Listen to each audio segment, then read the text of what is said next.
Well, look at this. Winds, clouds. It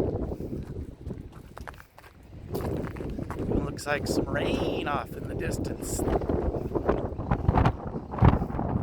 weather here at Quartzsite. Pretty much as expected. It's been pretty gusty. Buffett and Harvey around a little bit.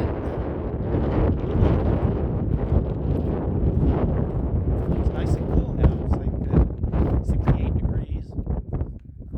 Winds have calmed down a little bit, but maybe we'll get a little rain. We'll see. It's hard to get rain in the desert, but maybe we will. That'd be cool. Not enough to wash Harvey, I'm sure, but it'll be refreshing if it happens.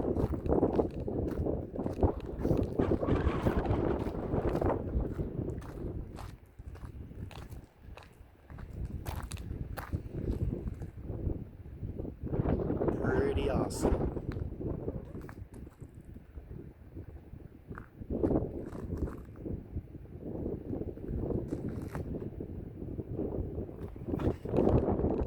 All right. Talk to y'all later.